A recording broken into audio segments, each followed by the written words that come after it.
die rots wat ons verlos. Laat ons tot hom nader met dankliedere, met lofgesange, juig tot sy eer. Want die Here is 'n groot God, 'n groot koning bo al die gode, in wie se hand die dieptes van die aarde is, en aan wie die kruine van die berge behoort, aan wie die see behoort. Ja, hy het dit gemaak en die droë grond met sy hande gevorm. Gaan in, laat ons in aanbidding buig en kniel. Laat ons op ons knieë staan voor die Here, ons Maker. Vriende, koning per definisie verdien volle toewyding aan hom. En soos ons hier bymekaar is vanoggend, en ook elke oomblik in die dag van ons week, kan ons hierdie Here loof en aanbid, want die Here is 'n groot God.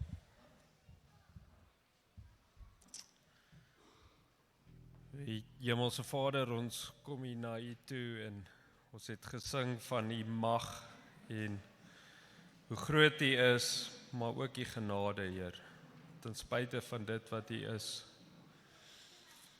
En terwyl ons dit sing, dink ek aan Exodus 19, wat U op die berg voor die volk verskyn, Heer.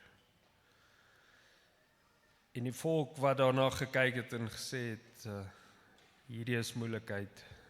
Hier voor hom kan ons nie staan nie. Hy is te heilig, hy is ver bo dit wat ons mee kan hanteer. En ek dink, Heer, ons bid vir daai visie van U, Heer, wie U is. Ons in daai selfde teks waar Moses sy gesig skyn van U heerlikheid, Heer, wil ons ook in dieselfde asem van U grootheid en U heerlikheid het U U seun gestuur om soos ons te word, 'n mens te word en te doen wat ons nie kon nie. U het hom gestuur om daai sondes skoon te was, soos wat Romeine sê, U het dit weggevat en dit op hom neergelê. En soos wat U ook na hom gekyk het daar op die berg en gesê het, hierdie is my seun, en hom is al die welbehaag. Dit sien U nou in ons, Heer, en ons is so dankbaar daarvoor. Ons is so dankbaar dat U na ons kyk en hom sien. En dit is alles U werke. En ons weet ons is soos wat ons in die teks gaan lees, die volk hardnekkig. Ek weet ons gaan neerkyk op hulle en dink, ja, hoe kon julle? Julle is so kortsigtig, maar dit is maar ons daar, Heer.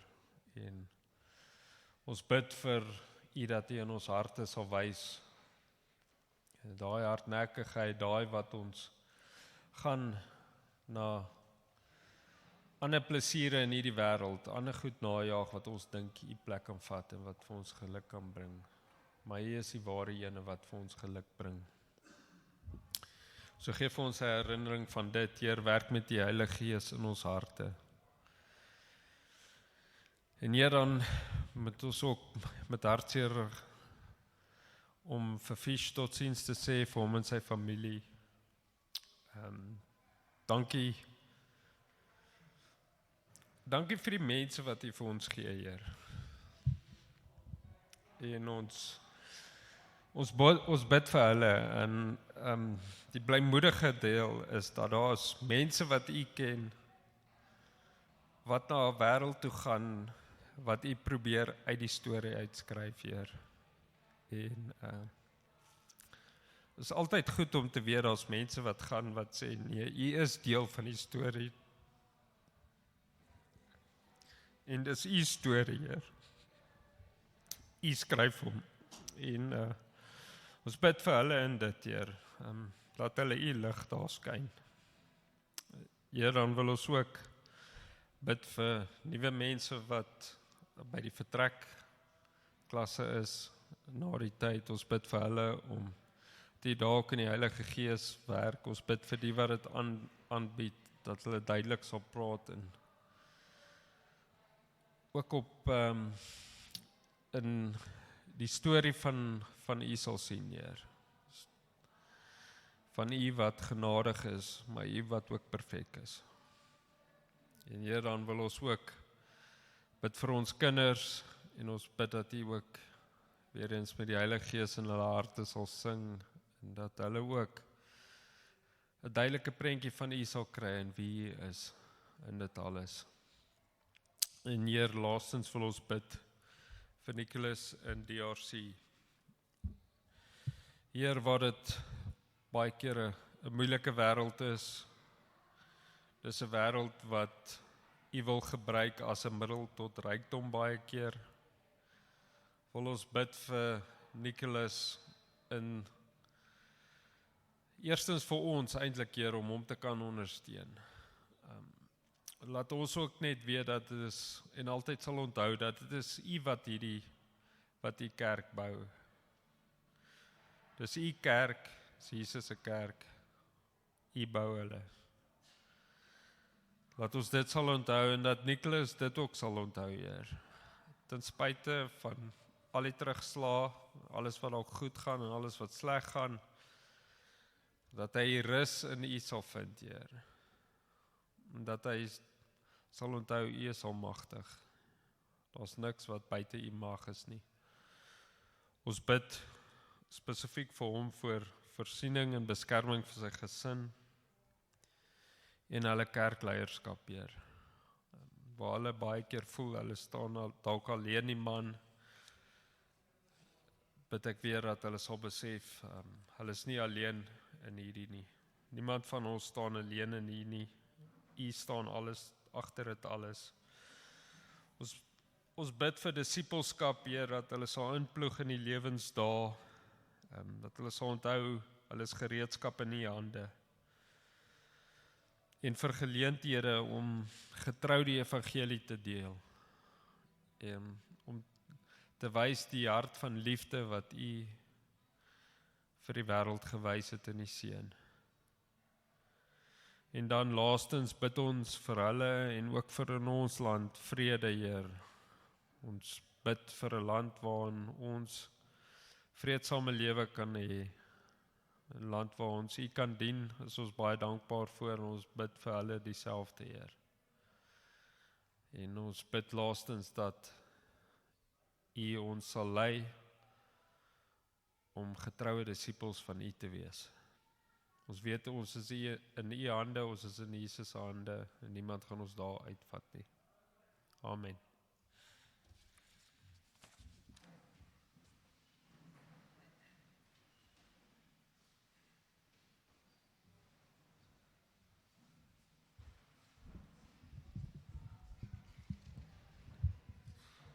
Ons lees saam uit die woord van die Here vanoggend uit Exodus hoofstuk 22 en ons lees die Afrikaans 2020 vertaling.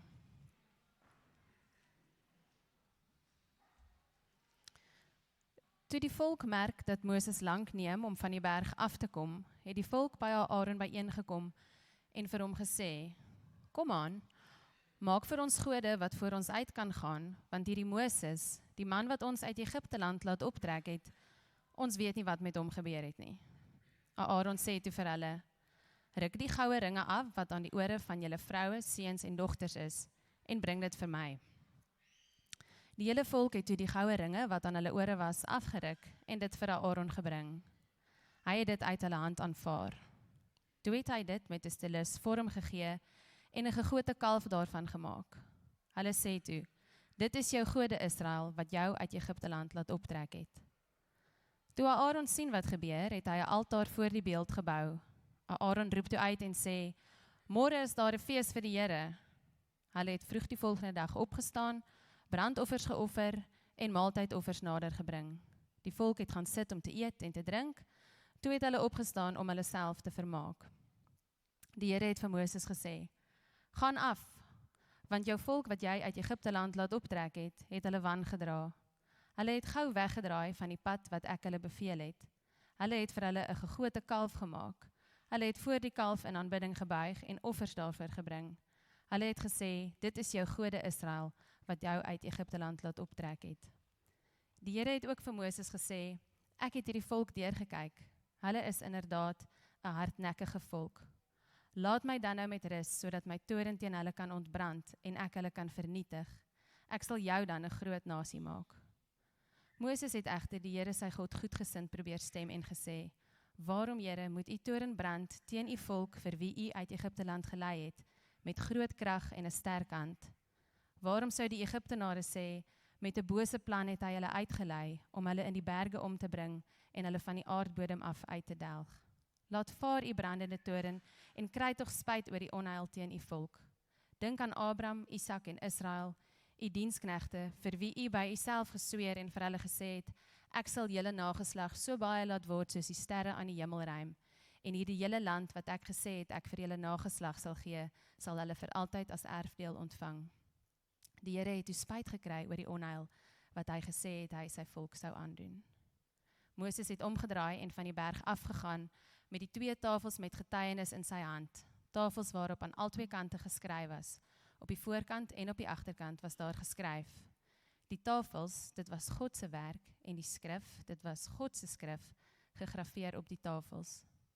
Joshua het die geleide van die volk gehoor toe hulle skreeu. Hy sê toe vir Moses: Daar kom oorlogsgeleide uit die kamp. Maar hy het geantwoord: Dit is nie die klank van liedere na oorwinning nie, ook nie die klank van liedere na 'n nederlaag nie. Die klank van sang, dit is wat ek hoor. Toe hy na by die kamp kom en die kalf en die kringdanse sien, het Moses kwaad geword. Hy het die kliptafels wat in sy hande was, neergesmyt en dit aan die voet van die berg verpletter. Hy het die kalf wat hulle gemaak het gevat, dit verbrand en dit fyn gestamp totdat dit soos poeier was. Toe het hy dit op die water uitgestrooi en die Israeliete dit laat drink. Moses het vir Aaron gesê: Wat het hierdie volk jou aangedoen, dat jy so 'n groot sonde oor hulle gebring het? Aaron het geantwoord: Die toorn van my Heer moet tog nie ontbrand nie. U ken self die volk, dat hulle tot kwaad geneig is. Hulle het vir my gesê: Maak vir ons gode wat voor ons uittrek, want hierdie Moses, die man wat ons uit Egipte land laat optrek het, ons weet nie wat met hom gebeur het nie. Ek het toe vir hulle gesê: Wie goud het, ruk dit af. Hulle het dit vir my gegee en ek het dit in die vuur gegooi en toe kom hierdie kalf daaruit. Moses het gesien dat die volk losbandig is, want Aaron het hulle losbandig laat word, sodat hulle 'n bespotting by hulle teenstanders geword het. Moses het toe by die ingang na die kamp gaan staan en gesê: Wie vir die Here is, kom hier na my toe. Al die leviete het by hom byeengekom. Hy sê toe vir hulle: So sê die Here, die God van Israel: Maak elkeen van julle sy swaard aan sy heup vas, beweeg heen en weer deur die kamp van ingang tot ingang en bring elkeen van julle sy broer en sy vriend en sy bloedverwant om die lewe. Die leviete het toe gemaak soos Moses gesê het, en daar het daardie dag ongeveer 3000 man van die volk geval. Moses het gesê: Julle het julle vandag aan die Here gewy, omdat elkeen van julle teen sy seun en sy broer was. Dit bring vandag 'n seën oor julle. Die volgende dag het Moses vir die volk gesê: Julle het 'n groot sonde gedoen, daarom moet ek nou na die Here opklim. Miskien kan ek vir julle sonde versoening doen. Moses het toe na die Here teruggekeer en gesê: Ag, die volk het groot sonde gedoen. Hulle het vir hulle 'n god van goud gemaak. As u nou maar hulle sonde sal vergewe, maar as u nie wil nie, wis my dan maar uit u boekrol wat u geskryf het uit. Die Here het egter vir Moses gesê: Wie ook al teen my gesondig het, hom sal ek uit my boekrol uitwis. Gaan dan nou, lei die volk na die plek waaroor ek met jou gepraat het. Kyk, my engel gaan voor jou uit. Maar die dag wanneer ek rekenskap eis, sal ek hulle tot verantwoording roep oor hulle sonde. Die Here het die volk met 'n plaag getref oor die kalf wat hulle gemaak het, die kalf wat Aaron gemaak het.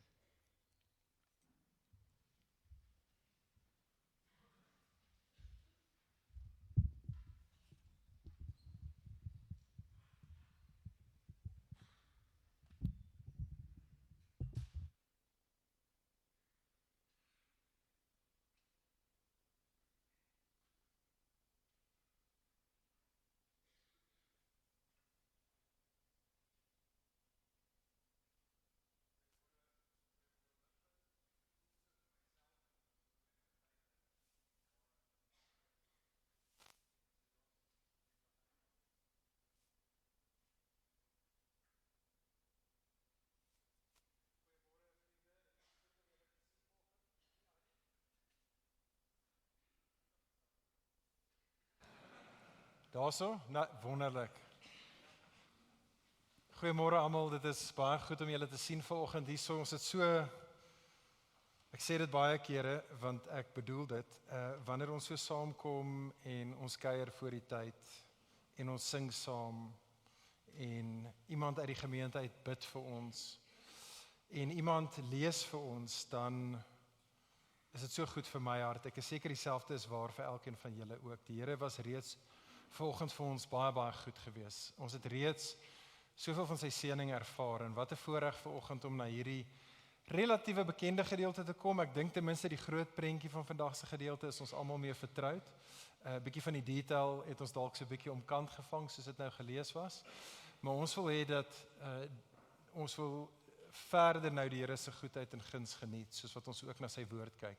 So kom ek bid vir ons weer. Kom ons vra vir God die Heilige Gees om ons genadig te wees en nuwe lewe in ons te bewerkstellig. Kom ons sluit die oë. Vader, ons het U nodig. In en van onsself is ons geheel en al behoeftig, gebroke, sondig, inderdaad dood. Ons loof en prys U vir die seën wat U gegee het en gestuur het. Ons loof en prys U dat U seën U Gees gestuur het. Nie net om ons lewend te maak nie, maar om ons te lei en te rig deur die woord en deur die mense. En so Vader, soos wat ons nou saam is, vra ons, sal U asseblief ons harte en ons gedagtes gevange neem, sal U met ons kom ontmoet. Ons het U bitter nodig en dit is genade vir ons om U te kan hoor praat. Kom praat met ons, in Jesus naam bid ons dit. Amen. Vriende, ek wil begin met 'n bietjie van 'n confession, 'n bietjie van 'n belydenis. Ek was my hele lewe nog 'n fan gewees van die TV-program Idols. Soos in ek hou van musiek. Ek is mal oor musiek. Ek is altyd stout vir 'n bietjie kompetisie.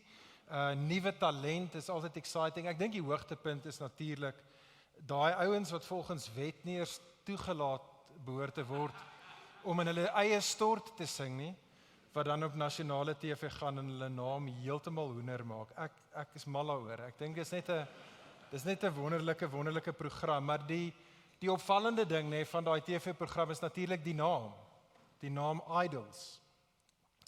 In ons moderne sekulêre gebruik van daai woord idols is bedoel ons natuurlik met idols as iemand wat aansien geniet en iemand wat aandag verdien. Dit is wat ons bedoel in ons moderne samelewing as ons praat van 'n idol, maar natuurlik is daai woord 'n woord wat sy oorsprong het in die Bybel.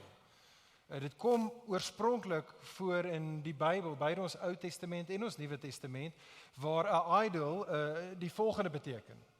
'n Idol volgens die Bybel is iets of iemand wat nie God is nie, maar wat dan deur die mens aanbid word asof dit God is. En die belangrike ding, dink ek, wat ons dalk baie keer nie besef nie, is maar die hele feit dat hierdie woord 'n gedaanteverwisseling ondergaan het, dat die betekenis van die woord in ons westerse samelewing so 'n gedaanteverwisseling ondergaan het, kommunikeer in ons ten minste dit. En dit is dat ons as moderne mense iets verloor het, vriende, van die gewigtigheid van hierdie konsep van 'n idol, 'n afgod. Volgens die Bybel, volgens die Ou en die Nuwe Testament is 'n afgod nie iets oulik nie. Volgens die Bybel is 'n afgod nie iets onskadelik nie, dit is iets afskuwelik. En dit is volgens die Bybel lewensgevaarlik. En dit is wat ons vandag wil saam nadink. Dit is wat ons hoofstuk Eksodus 32 oor gaan. Vriende, hoe behoort ons oor afgode te dink? Maar eintlik meer belangrik as hoe ons oor afgode moet dink is, wat dink God van afgode? En spesifiek, wat dink die Here van afgodery? En ek kan nie dink aan 'n beter teksgedeelte in die hele Bybel as Eksodus 32 wat ons wil help om 'n bietjie afgode en afgodery van nader af te beskou nie. Dit is wat ons nou gaan kyk. Net 'n klein bietjie konteks weer vir die wat dalk die eerste keer by ons is.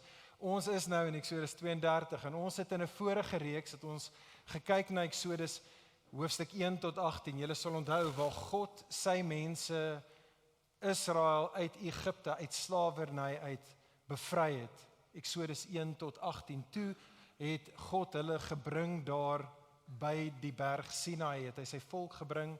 Daar het die Here met Israel 'n verbond gesluit, en hy het 'n verbond gesluit sodat hy in 'n gepaste en in 'n geseënde verhouding met hulle kan wandel. Dit is wat ons nog gekyk het in die laaste klomp weke, nê, soos wat ons gewerk het deur Eksodus 25 tot 31, waar die Here as dit ware die schematics van die tabernakel, die ontwerp van die tabernakel gegee het aan Moses. Met ander woorde, die Here het hierdie volk na hom toe gebring. Hy sê vir hulle, bou hierdie huis waar ek in julle midde gaan woon, sodat julle in verhouding met my kan woon en wandel. As jy hier was vir die laaste paar weke, sal jy onthou dat ons het oor en oor gesê in Eksodus 25 tot 31, dat die hele manier wat die tabernakel aan mekaar gesit is, die argitektuur daarvan, die kunswerk daarvan, selfs die struktuur van die tabernakel, dit alles was daar om Genesis hoofstuk 1 en Genesis hoofstuk 2 te weerspieël. Die tabernakel was besig hierdie tasbare prentjie om iets te kommunikeer van die tuin van Eden. Wat God gesê het vir die volk van Israel, ek is besig om hierdie nuwe tuin van Eden te bou, hierdie plek te maak waar ek saam met my mense gaan woon. En hoekom dit belangrik is, vriende, vir ons om dit te besef, soos wat ons by ons gedeelte nou kom, is want as Eksodus 25 tot 31 Genesis 1 en 2 weerspieël, dan gaan ons vandag sien dat in Eksodus 32 weerspieël dit eintlik Genesis hoofstuk 3. Vriende, dit is waaroor ons gedeelte vandag gaan. God se mense wat weer in God se midde gebring is, net soos Adam en Eva van ouds. Maar dan gaan ons sien, ongelukkig net soos Adam en Eva van ouds, dat God se volk in dwaasheid hulle rug op die Here draai, soos wat hulle op soek is na die goeie lewe op hulle terme en op ander plekke. Vriende, dit is waar Eksodus 32 gaan. In steede van God met ons, kies die Israeliete gode met ons. En ek wil hê ons moet dit raak sien. Ons gaan kyk na Eksodus 32, hou asseblief jou teksgedeelte byderhand daar. Ons gaan na daai teks kyk aan die hand van 2 opskrifte. Hier's die eerste opskrif wat ons 'n bietjie na die teks gaan van nader af beskou. Eksodus 32 vers 1 tot 6, vriende, sien raak saam met my die onreg wat gepleeg is. Die onreg wat gepleeg is. En so net 'n klein bietjie om ons self net te heroriënteer, waar is ons in die hele storie? Onthou nou op hierdie stadium, as jy dit vergeet het of nie besef nie, die volk, die Israeliete is op hierdie stadium daar by die voet van die berg van Sinai.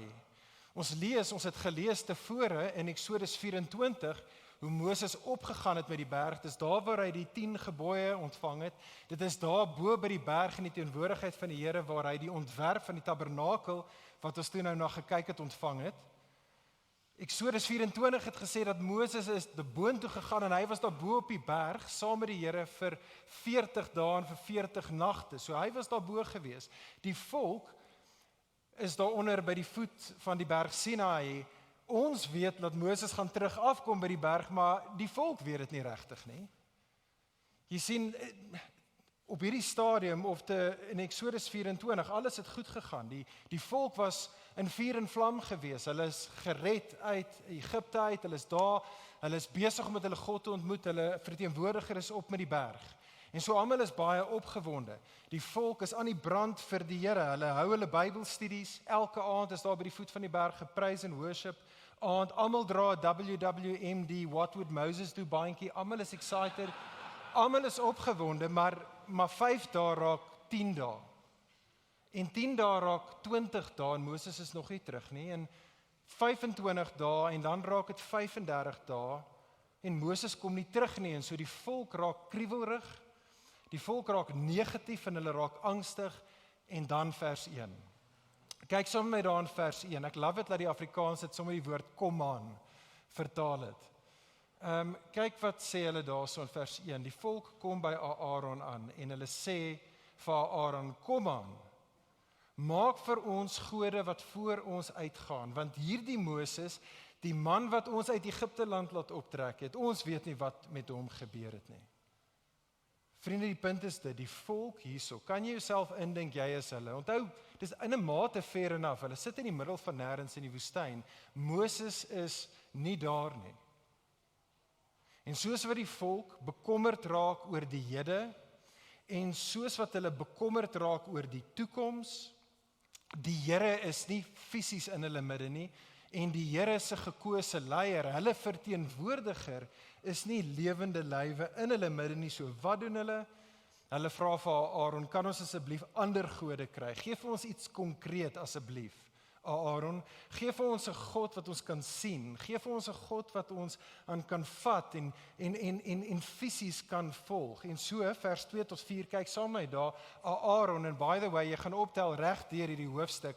Aaron kan nie meer as 'n ruggraatlose jellyfish voorgestel word aan ons as wat hy gedoen word in hierdie gedeelte nie. So wat doen Aaron? Wel, Aaron sê vir almal, gee vir my al julle goue oorbelle, maak dit bymekaar, is weird, selfs die ouens het ook goue oorbelle gedra, sê die gedeelte. Bring dit vir my, en hy gooi dit alles in 'n smeltpot. Onthou, hierdie is dieselfde rykdom wat hulle uit Egipte, toe hulle die Egiptenare geplunder het, toe die Here vir hulle hierdie rykdom gegee het, toe hulle gegaan het. So in 'n mate is hierdie die rykdom wat die Here vir hulle gegee het. Aaron vat al die oorbelle by die mense, hy gooi dit in 'n smeltpot, en hy giet dit in die vorm van hierdie kalf. Hoekom 'n kalf? Wel, want dit was een van die gode van Egipte.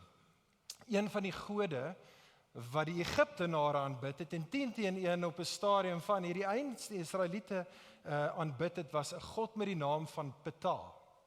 En hy was hierdie god, hierdie kalf, hierdie goue kalf gewees. En so dis is wat die leiers dan vir die volk sê. Kyk saam met my daar in die tweede helfte van vers 4. Die leiers van die volk sê vir die res van die volk, hoor hierso Israel, hierdie is jou gode wat jou uit Egipte land laat optrek het. Shocking. Hoe skokkend is dit nie, vriende? Jy sien, in vers 1 het die volk nog erken dat dit was die Here wat via Moses hulle uit Egipte uit gered het en hulle gelei het. Nou hier kom die heel eerste krisis en hulle is bereid om hulle loyaliteit te skuif. En hulle kyk hier, en moet hierdie nie mis nie, hulle kyk nie net na hierdie afgod, hierdie goue kalf, om hulle nou vorentoe te red nie, maar hulle is selfs bereid om nou hulle verlede te herinterpreteer en selfs die goue kalf die krediet te gee vir hulle verlossing uit Egipte uit. Maar toe Aaron dit sien jy daar so in die teks saam met my, toe Aaron dit sien en hoor en sien hoe hierdie ouens nou totaal en al heeltemal nou oor die, jy weet, alles gaan nou oor Ptah, toe die lafaard wat Aaron is, besluit toe maar hoorie, kom ek sit op die draad, kom ek hedge 'n klein bietjie die bets. En so in vers 5 sien julle wat doen Aaron daar, hy gaan en hy sê vir die volk, maar hoorie, kom ons bou hierdie altaar, en ons sit hierdie altaar voor die goue kalf, want môre gaan daar 'n fees wees vir Jahwe, vir die Here. Jy sien wat Aaron hier so doen, is net goeie ou sinkretisme. Kom ons vermeng die godsdienste, kom ons vat so klein bietjie van Jahwe, en ons gooi dit in die pot, en ons vat so klein bietjie van Ptah, en ons meng dit in die pot, en op daai manier hou ons almal gelukkig. Die volk kan gelukkig wees, die Here kan gelukkig wees, ons ontbid nou almal, maar die probleem is, die Here is nie gelukkig nie. Die Here is glad nie gelukkig nie, dit is wat die res van ons hoofstuk baie duidelik maak, die Here is nie hiermee gelukkig nie, maar hoekom? Hoekom is die Here nie hiermee gelukkig nie, vriende? Wat is die groot onreg wat hier gepleeg word, hier by die voet van die berg Sinai? Hoor asseblief tog mooi, die onreg is dit, die volk se afgoderry, vriende, ontneem die Here van die heerlikheid wat hom toekom. Dit is die probleem. Kyk saam met my na Psalm 106. Psalm 106 vers 19, het behoort op die skerm te wees. Psalm 106, vriende, verwys na die insident van Exodus 32 en sê die volgende: They, the Israelites, made a calf at Horeb.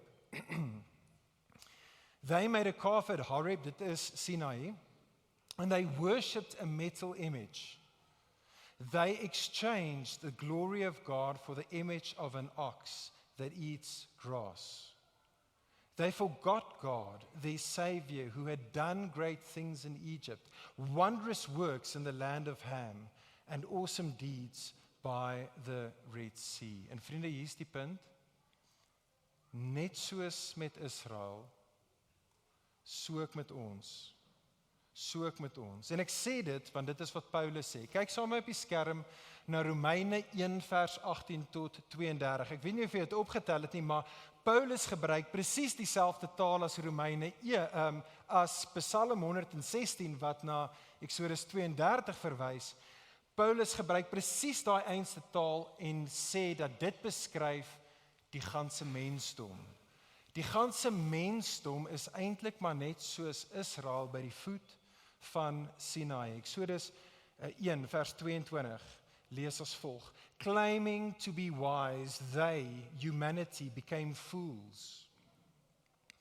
And they exchanged the glory of the immortal God for images resembling mortal man and birds and animals and creeping things. Vers 25. They exchanged the truth about God for a lie. And they worshipped and they served the creature rather than the Creator who is blessed forever. Vriende, sien julle dit? Romeine 1 sê vir jou en vir my dat die ganse mensdom, soos Israel by Sinai, is dit die natuurlike disposisie van ons almal. Van nature af is ons 'n mense, sê Paulus, wat die heerlikheid van die onverganklike God vir afgode verruil. Van nature af wat ons doen is, ons kies die skepsel bo die Skepper. En ons is bereid om dan die skepsel bo die Skepper te aanbid en te dien.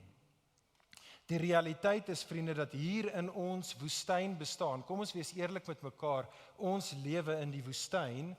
En hier waar ons onsself bevind, is daar is baie behoeftes wat in die Here in ons almal se lewens swaar op ons druk. Daar is baie bekommernisse wat ek en jy ons almal het oor die toekoms. En vir daardie rede, veral in 'n wêreld hier in die woestyn waar ons God nie fisies in ons midde is nie, en Jesus ons verteenwoordiger is nie fisies lewende lywe in ons midde nie, is dit so maklik vir jou en vir my. Ons natuurlike harte wil so vinnig net hardloop na 'n afgod toe.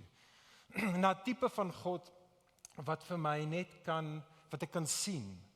'n God wat ek kan vat. 'n God wat ek letterlik kan volg. En vriende, hoor asseblief tog baie, baie mooi. En ons het nodig om dit te verstaan. 'n Afgod kan in enige vorm gegiet word. Dit is nie net dat jy 'n afgod daai goud kan smelt en van dit 'n goue kalf maak nie. Jy kan dit in pretty much enige iets in vorm wat jy wil. Kolossense hoofstuk 3 vers 5 sê die volgende: Gierigheid is afgodery. Gierigheid beteken ons begeerte vir meer, ons begeerte vir dit wat die Here nie vir my bestem het nie. Daardie gierigheid is afgodery. Vriende, wat beteken dat ek en jy kan enige iets ons funksionele verlosser maak hier in ons woestyn bestaan. Ja, dit kan jou en my geld wees.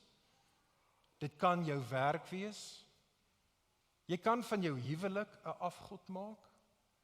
Jy kan verseker van jou kinders 'n afgod maak.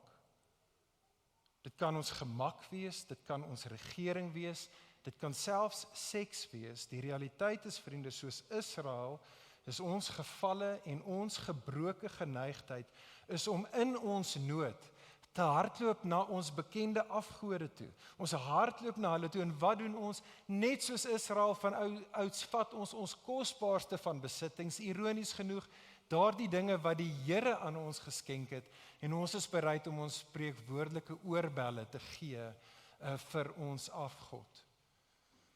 En so ons gee onsself net sodat hierdie afgod my sal seën, en so ek is bereid om my gesondheid prys te gee vir die afgod. Ek is bereid om my huwelik prys te gee en neer te lê op die altaar vir my afgod. Ek is bereid om my kinders en selfs my integriteit en my gewete op die altaar neer te set, net sodat hierdie afgod my hier uit die woestyn uit sal red. En vriende, net soos Aaron, dink ek en jy, as ons moet eerlik wees, of ten minste ons as die mens, net soos Aaron dink ons verkeerdelik dat die Here op 'n manier geflous word met 'n sinkretistiese aanbidding waar ons hom aanbid, maar in dieselfde asem ook ons afgode aanbid. Maar hy doen nie. Die Here is nie gelukkig daarmee nie. Vriende, vra jouself af, net 'n paar vrae wat ek aan jou en julle wil rig, soos wat ek dit ook aan myself op hierdie oomblik rig. Vriende, kom ons elkeen stop en ons vra hierdie vir onsself. Ons dink nie aan ander mense hier nie. Kom ons vra hierdie vraag vir onsself af. Vriendin, wat is dit? Vra jouself af, wat is dit wat ek na kyk om my hier in die Here te verlos? Wat is dit wat ek na kyk om hierdie onsekere toekoms vir my veilig te maak? Vra jouself af, vriendin, wat het ek nodig? En as ek daardie ding sou gehad het, dan sal ek kan asemhaal, dan sal ek rustig wees, dan sal ek vervuld wees. Vra jouself af, wat dink ek het my tot hier gebring? Soos wat ek terugkyk oor my lewe, en ek weet nie hoe oud is jy nie, dalk is jy hier en jy is nog in die hoërskool, of jy in jou 20s, jou 30s, 50s, 60s, 70s, 80s, en jy kyk terug oor jou lewe, en jy kyk terug na die victories van jou lewe. As jy moet eerlik wees, wat is dit wat die stemmetjie is wat vir jou sê, ja, hierdie is die ding wat my gekry het waar ek vandag is. Wat is dit soos wat ons terugkyk? Wat ons na kyk? Vriende, die punt van Eksodus 32, indien dit nie die Here is nie, is ons besig om hom te ontneem van die heerlikheid wat hom toekom. Maar dit bring ons by die tweede gedeelte. Die tweede gedeelte, vriende, van die tweede opskrif van ons gedeelte vandag. Eksodus 32 vers 7 tot 35. Ons het gekyk na die onreg wat gepleeg is. Kyk saam met my hierso nou na die oordeel wat uitgevoer is. Vriende, die res van Eksodus 32 is hierdie storie van die goue kalf wat ons gewoonlik nie in ons Sondagskoolklasse daarbo heeltemal vertel, soos wat ons 10 teen moet nie. As hierdie as 'n mural op 'n muur geverf moes word in die kinderklaskamertjie, sou daar baie rooi gewees het. Daar sou baie bloed gewees het. Daar sou baie geween en geknars van tande gewees het. Maar voor ons by die Here se direkte oordeel van Israel se afgoderry kom, moet ons iets anderste wat baie belangrik is nie hierso mis nie. En dit is die Here se indirekte oordeel gegeewe Israel se afgoderry. Het jy dit opgetel? Die indirekte oordeel is dit, vriende, gegeewe die feit dat Israel 'n goue kalf aanbid, wat gebeur met hulle? Hulle word soos die kalf. Jy sien, wat ook al jy aanbid, word jy. En dit ook is die Here se oordeel. Het jy dit opgedel? Kyk asseblief saam met my na die teksgedeelte daar. Ek wil hê ons moet dit nie mis nie. Kyk saam met my dan na vers 8 toe. In vers 8 is die Here aan die woord. Hy praat hier met Moses. Moses is bo op die berg. En die Here sê vir Moses dat hulle die volk het gou weggedraai van die pad af. Die beeld is daarvan van beeste, van kalwers wat hulle herder verlaat het, wat afgewyk het. En so kyk, tweedens vers 9, die volk word dan deur die Here beskryf as hardnekkig. 'n Woord wat reg deur die Bybel gebruik word, eintlik om afgoderry te beskryf, en die volk raak hardnekkig. Hulle is soos ongetemde, ongedissiplineerde kalwers, wat die juk van die Here, hulle is hardnekkig, hulle wil die Here se juk, wil hulle van hulle afgooi. Kyk saam met my by vers 20. As deel van hulle straf, dit is wat ons net nou alreeds wat ons ook gelees het, maar as deel van hulle straf, was die goue kalf hier vernietig en in poeier gemaal, en die volk word geforseer om dit te drink, soos kalwers by 'n waterbak word hulle nou geroep om die goue kalf te drink. Vers 25, hulle word beskryf as losbandig, letterlik die volk is bandeloos. Party van die Engelse vertalings, en ek dink hulle vertaal dit reg, vertaal dit in die Engels as dat die volk are running wild. Dit is die idee weer eens van hulle soos kalwers, hulle self, wat totaal en al losbandig geraak het. Vers 26, Moses moet hulle saambondel by die hek van die kamp, hy moet hierdie klomp kalvers as dit ware weer by mekaar bondel, en dan eindig ons gedeelte in vers 34, met Moses wat soos 'n herder hulle by hulle eindbestemming moet uitbring. Vriende, hoor hoe mooi som G.K. Beale dit op. In sy boek wat juis getitel is We Become What We Worship, en hy verwys na Eksodus 32, en hoor wat sê G.K. Beale. Hy som ons hoofstuk op, hy sê, what they, the Israelites, had revered. What they had revered, they had come to resemble. And that resemblance was destroying them. It was destroying them. Kyk saam met my na Psalm 135 vers 15 tot 18. Hoor hoe die psalmskrywer hierdie punt nie duideliker kan maak nie. Die psalmskrywer sê, the idols of the nations are silver and gold, the work of human hands. They have mouths, but they do not speak. They have eyes, but they do not see. They have ears, but they do not hear, nor is there any breath in their mouths. Those who make them become like them. So also do all who trust in their idols become like their idols. Die beginsel, vriende, is dit, hoor asseblief tog mooi, wanneer die mens, en onthou hierdie is fundamenteel tot wat dit beteken om 'n mens te wees. Die Bybel sê dat die mens is geskep in die beeld van God. Wel, die punt is dat wanneer die mens wat geskep is in die beeld van God iets anderste as die ware God aanbid, wel dan word ons gevorm in die beeld van die afgod. In steede van dat ons flourish en floreer, word ons toenemend eintlik minder mens. Dis wat gebeur as ons die beeld van die nie God aanbid, ons wat as mense in die beeld van God geskep is, ons word minder mens. En oor Ligpunt, soos met Israel, so ook met ons. Kyk, wees saam met my na Romeine 1. Hierdie is Paulus se punt in Romeine 1 vers 18 tot 20. Paulus begin die gedeelte om te sê, die oordeel van God, vers 18, Romeine 1 vers 18, die oordeel van God word in die hede uitgestort oor die wêreld, sê Paulus. Kyk wat sê hy dan, en hy sê dit gebeur soos dat ons afgode verruil. Lees saam met my vers 24. Hy sê God gave them up. God gave humanity up in the lusts of their hearts to impurity, to dishonoring of their bodies among themselves. Vers 26, God gave them up to dishonorable passions. En die spesifieke konteks daar is die uitleef van selfde geslag seksuele begeertes. Hy gaan egter aan, vers 28. Paulus gaan aan, hy sê, God gave them up to a debased mind to do what ought not to be done. En net in geval jy wil neerkyk op ander ouens en op hulle sonde, los hy niemand van ons uit die gesprek uit hier nie. Hy gaan aan en hy beskryf, wat is hierdie debased mind which leads people to do what ought not to be done, en hy lys dit in vers 29 en vers 30 vir Romeine 1. Hy noem dinge, byvoorbeeld geldgierigheid. Hy noem dinge soos twis en bekleierery.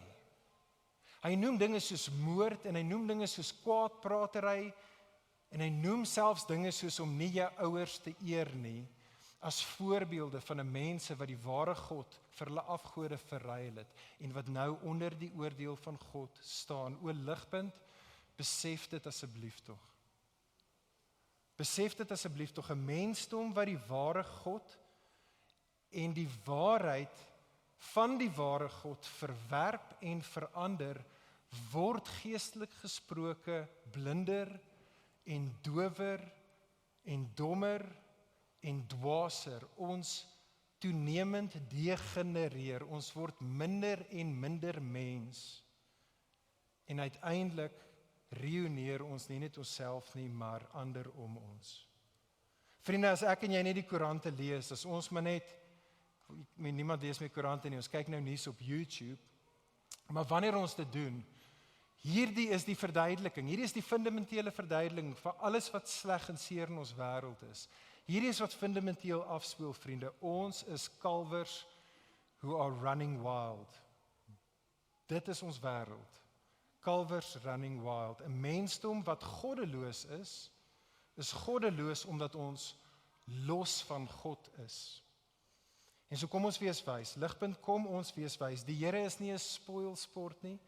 Die Here probeer nie vir jou en vir my, as hy vir jou en vir my sê, moenie ander gode aanbid nie. Hy's nie 'n spoilsport wat jou en my wil weerhou van die goeie lewe nie. Hy is nie 'n narcissus wat net sê, maar hoorie, dit alles moet net oor my gaan en oor niemand anders nie. Nee, die Here wil vir jou en vir my goed wees. Hy wat ons geskep het, wil hê dat ek en jy moet floreer, dat ons die goeie lewe moet geniet en so in oorvloed.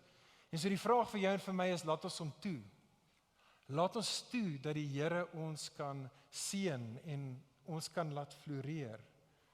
Oor Ligpunt kan ek ons almal opnuut vanoggend net aanspoor. Kom ons draai weg van 'n wêreld waar ons vir ons afgode lewe en nie vir die ware God nie. Kom ons draai weg van 'n wêreld en 'n lewe waar ons kan sien soos wat ons hardloop na ons afgode toe. Is ons besig om uit te rafel? Ons ervaar dit in ons verhoudings, ons ervaar dit in ons liggame, ons ervaar dit in ons lewens. Ons rafel uit soos wat ons onsself gee vir ons afgode. Dit is nie die goeie lewe nie, dit is die slegte lewe. Nee, kom ons aanbid die ware God en soos ons hom aanbid, word ons herstel in sy ewebeeld. En dan kom ons by die direkte oordeel. Net baie vinnig, 3 bewegings wat ons gelees het en so gaan nie baie tyd in dit spandeer nie, maar ek wil wel hê ons moet dit sien. Het jy opgetel dat in die tweede helfte van Eksodus 32 het dit hierdie V-shape tot die storie met betrekking tot Moses, wat eers daarbo op die berg is, hy kom af en dan eindig dit met hom weer terug in die teenwoordigheid van die Here bo op die berg. 3 bewegings hier waar ons die direkte oordeel van die Here sien. Eerstens Moses op die berg, vers 7 tot 14.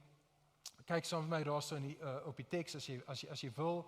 Maar die Here is woedend op hierdie stadium. Die Here natuurlik weet wat gaan aan met die volk daaronder by die berg, en so die Here sê vir Moses vers 10, laat my dan nou met rus Moses, sodat my toorn teen hulle kan ontbrand en sodat ek hulle kan vernietig. Maar Moses tree in as 'n middelaar, vers 11 tot 14.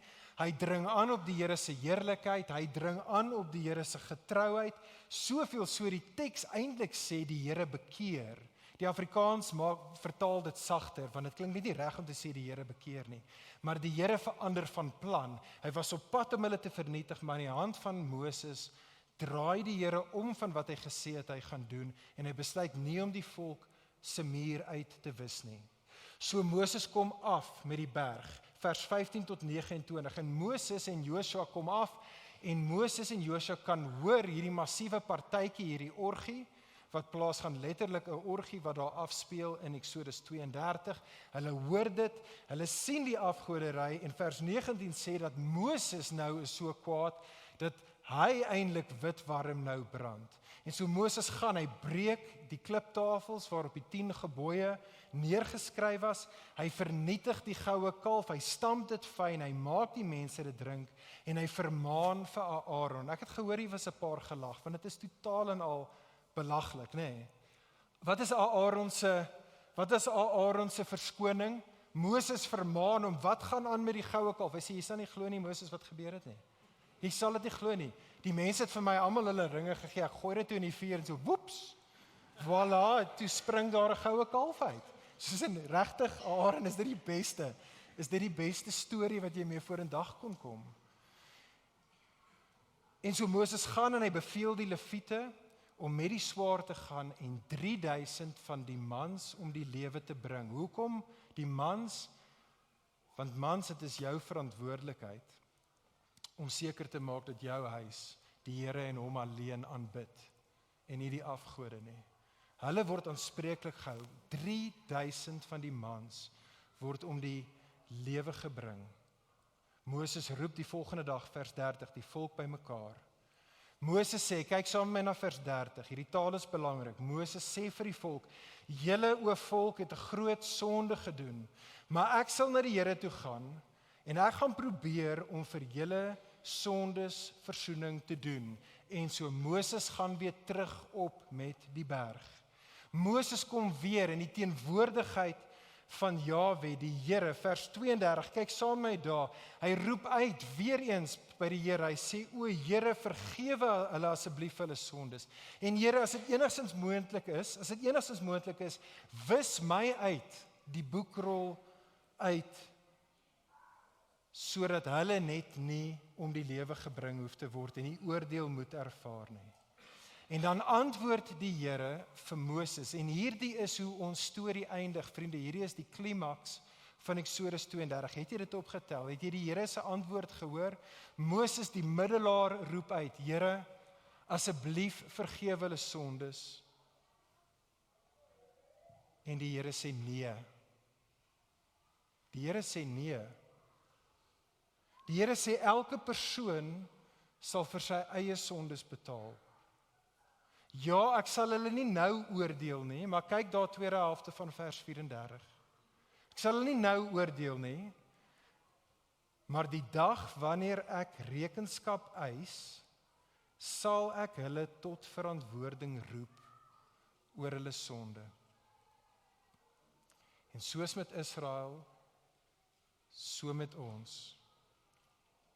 Julle sien, Romeine 1 word gevolg deur Romeine 2, wat beskryf die dag van God se toekomstige oordeel. Romeine 2 vers 6, when the Lord will render to each one according to his works. Vriende, die punt is dit, hoor dit asseblief tog mooi, dit is genade dat die Here ons nou reeds hiervan waarsku. Dis liefde wat ons nou reeds hiervan waarsku. Vriende, niemand, sê Paulus, niemand sê die Nuwe Testament, niemand in en van hulle self sal die Here se regmatige oordeel vryspring nie. Niemand nie. Besef jy dit? Besef jy dit, vriendin? Die Here se heiligheid, die Here se geregtigheid genootsaak dat hy moet rekenskap eis. Hy moet ons tot verantwoording roep. Vriendin, ek en jy kan dit nie ontduik, daardie dag op oordeelsdag nie. Ons kan dit nie ontduik nie. Ons kan dit nie, soos wat Aaron probeer doen het op sy belaglike manier, kan ons dit nie wegverduidelik met een of ander slim verduideliking oor hoekom ons eintlik nie skuldig is nie. En vriende, ons kan nie ons eie sonde skuld delg nie. Dit is die aaklige aankondiging van Eksodus 32. Maar vriende, dank God vir die goeie nuus. Die Nuwe Testament noem dit die evangelie. Die goeie nuus vir jou en vir my is dat daar waar Moses nie versoening vir sondes kon bewerkstellig nie, het Jesus as die beter Moses gekom. Jesus het as die beter Moses gekom en hy het afgekom vanaf die teenwoordigheid van sy Vader af. In hierdie woestyn bestaan van ons het Jesus ingekom, Romeine 3 vers 25, en hy het gekom as die geskikte versoeningsoffer vir ons sondes. In die taal van Eksodus 32 vers 32, ten einde ons sondes te vergewe, was dit die Here se wil om Jesus uit te wis uit die boekrol van die lewendes, vriendin, sodat ek en jy nie uitgewis hoef te word nie. En so ek sluit daarmee af. Ek wil afsluit met dit, vriende, ek weet nie of jy dit besef nie. Jesus is nie die een wat jou en my van die oordeel wat ons verdien kan spaar nie, maar dit is soos wat ek en jy Jesus onthou, dit is soos wat ek en jy Jesus voor oë hou, is dit dan die antwoord vir jou en vir my. Dit is daar waar die bonatuurlike krag vir jou en vir my lê, sodat ons toenemend weg kan draai van ons afgode af en kan draai na die ware God toe in aanbidding. Julle sien, vriende, dit is soos wat ons rus in die wete dat ons God homself vir ons gegee het, toe ons dit nie verdien het nie, dit is daardie besef wat jou en my bonatuurlik dan bekragtig om onsself aan hom te gee en hom met ons hele hart, verstand en met ons hele siel te dien. Inderdaad, dit is presies wat Paulus vir ons sê, Romeine 12 vers 1, ek sluit hiermee af, net met die woorde, op grond van die barmhartigheid van God, op grond van dit wat God in Jesus vir ons gedoen het, roep ek julle dus nou, om julle liggame beskikbaar te stel as 'n offer wat lewend is, as 'n offer wat heilig is, aanneemlik vir God.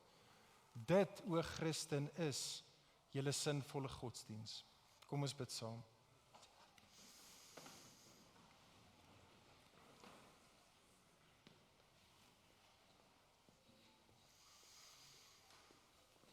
Vader, ons loof en ons prys U vir Jesus.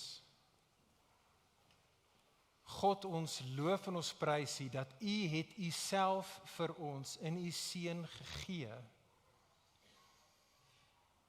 Here, toe ons afgodsaanbidders was. Here, soos wat ons nog steeds hardloop na ons afgode toe, Here, is U die God wat in U seun U self vir ons gegee het. En Heer, soos wat ons ook nou saamkom, Here, wil ons onsself opnuut aan U gee. Here, ons wil onsself gee as heilige en lewende offers aan U. O Gees van God, sal U ons bekragtig hiervoor. In Jesus naam bid ons dit. Amen.